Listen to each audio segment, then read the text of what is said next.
Kita ulang kembali sejumlah berita pilihan dari Bali.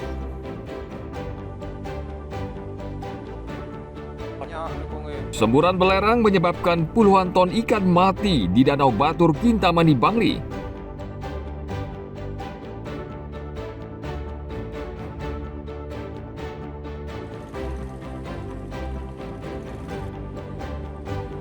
Akibat protes sopir truk, aktivitas pelabuhan Gilimanuk lumpuh.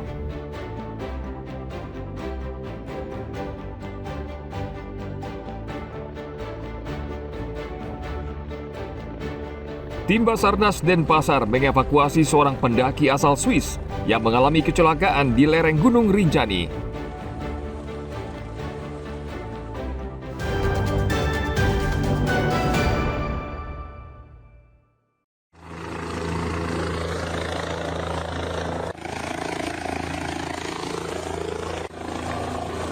Tim Basarnas akhirnya mengevakuasi seorang pendaki asal Swiss yang mengalami kecelakaan di lereng Gunung Rinjani, Nusa Tenggara Barat.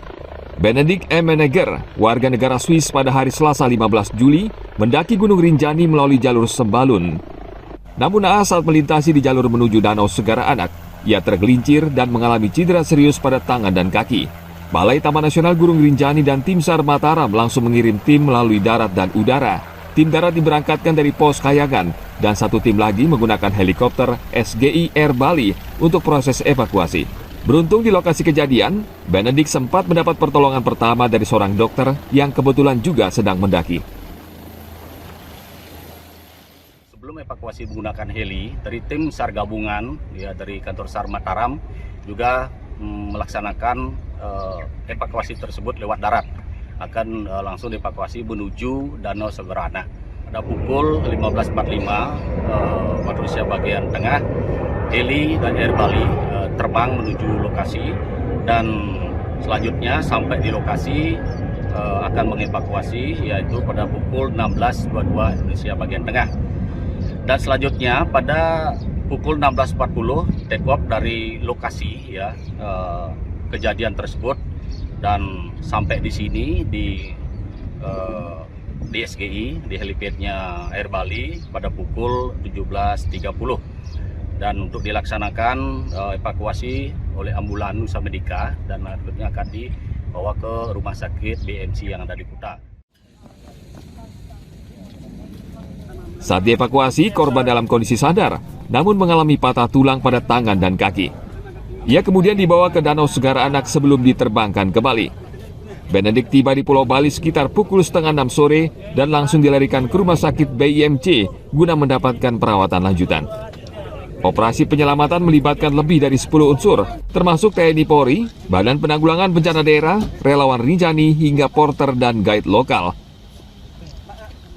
Ana Agung Gede Agung melaporkan dari Denpasar.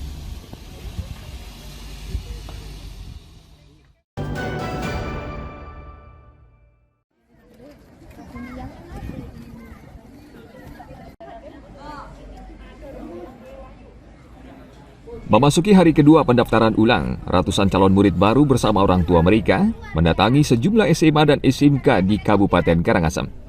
Mereka membawa berkas persyaratan seperti kartu keluarga, bukti pendaftaran, akte kelahiran, pas foto, ijazah atau surat keterangan lulus. Seperti terlihat di SMA Negeri 1 Abang, Karangasem. Para calon murid baru bersama orang tua mereka sejak pagi datang ke sekolah membawa berkas yang diperlukan. Khusus orang tua murid, mereka mengaku sengaja meluangkan waktu untuk mengantarkan putra-putrinya mendaftar di sekolah pilihan mereka. Selain itu, para orang tua juga bisa mengenal lebih dekat kondisi lingkungan sekolah tempat anak mereka melanjutkan pendidikan. Ini daftar ulang Pak ya? Ya, daftar ulang. Yang persyaratannya Pak yang dilengkapi apa aja Pak? Itu KK, standar kelulusan dari SMP, sama akte.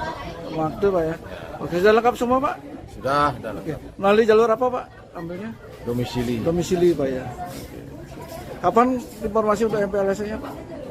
Tanggal 21. 21 Pak ya. Pada hari kedua masa pendaftaran ulang ini, belum seluruhnya calon murid baru yang mendaftar ulang di sejumlah sekolah di Karangasem. Di SMA Negeri 1 Abang, dari 432 kuota yang didaftarkan di Dapodik Pusat, Jumlah murid baru yang mendaftar pada hari kedua ini baru 310 orang. Artinya masih ada 122 calon murid baru yang belum mendaftar ulang. Tim Liputan melaporkan dari Karangasem.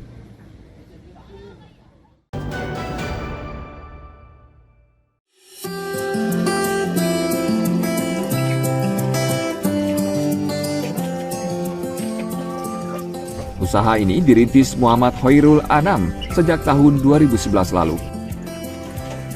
Bibit atau telur burung puyuh awalnya dibeli dari luar Bali. Setelah belajar secara otodidak, kini ia bisa menghasilkan dan mengembangkan bibit burung puyuh. Kini Hoirul memiliki 12 kandang dengan 14.000 ekor burung puyuh. Sampai hari ini kurang lebih populasi di Bali itu hampir 30-40 ribu. Itu sebenarnya masih kurang, cuma karena memang belum setenar di Jawa, jadi puyuh itu di Bali kita prosesnya agak lambat, pelan-pelan. Bahkan sampai detik ini untuk telur masih kurang. Jadi telur kita kadang-kadang ada beberapa penyuplai dari Jawa, apalagi pada saat hari ini itu telur lumayan bagus untuk harganya. Jadi kita masih kurang produksi Bali menyuplai khusus masyarakat Bali. Hoirul memanen 36 kg telur burung puyuh dan dijual Rp35.000 per kilogram.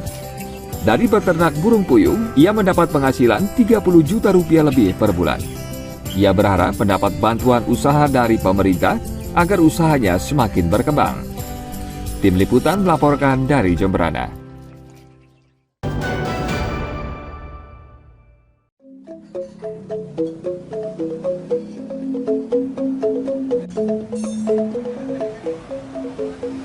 Warung sederhana ini berada di Desa Peken Belayu, Marga Tabanan. Begitu warung ini dibuka, deretan kursi kayu dan meja langsung dipenuhi pembeli. Menu yang ditawarkan di warung ini sesungguhnya sangat sederhana dan hanya satu jenis, yaitu paket nasi putih, sambal bejek dan soto ayam. Yang menjadi ciri khas dari kuliner ini tentu saja sambal bejeknya. Proses pembuatan sambal bejek dilakukan secara langsung dan terbuka oleh Inyoman Winten, pemilik warung sekaligus merangkap koki. Komposisi sambal bejek ini terdiri dari racikan daging ayam suwir dicampur irisan bunga kecombrang, potongan bawang merah, perasan jeruk limau, dan cabai rawit potong.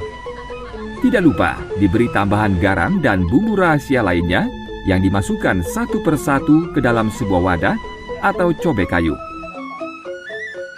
Selanjutnya, semua adonan diremas atau dibejek menggunakan tangan sehingga menimbulkan aroma yang khas. Agar seluruh bahan menyatu sempurna, ditambahkan minyak kelapa tradisional Bali yang membuat rasanya semakin mantap.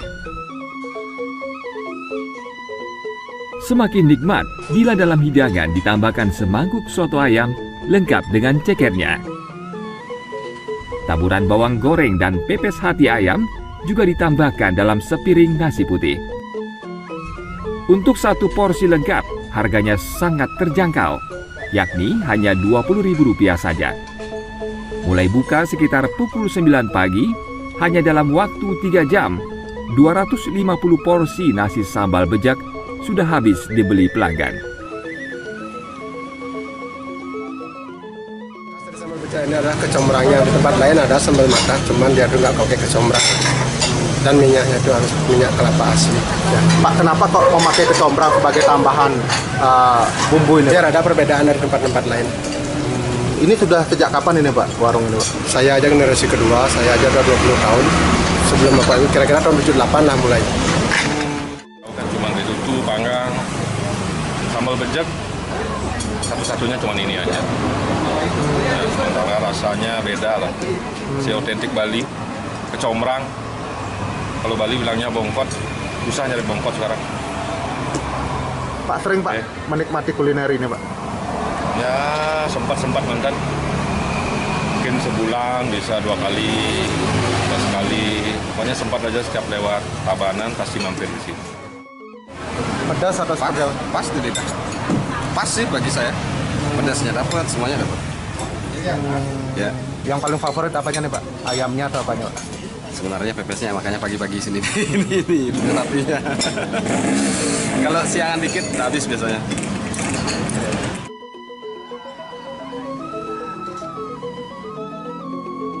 Usaha kuliner ini sebelumnya dirintis oleh orang tua Nyoman Winten sejak tahun 1978. Untuk mempertahankan cita rasa, Nyoman Winten tidak pernah mengubah resep yang diwariskan, termasuk campuran minyak kelapa yang dibuat sendiri. Meski di Bali ada sejumlah warung makan yang menyediakan menu serupa, hanya warung nasi milik Nyoman Winten yang menawarkan nasi sambal bejek lengkap dengan bumbu irisan bunga kecombrang. Tim Liputan melaporkan dari Tabanan.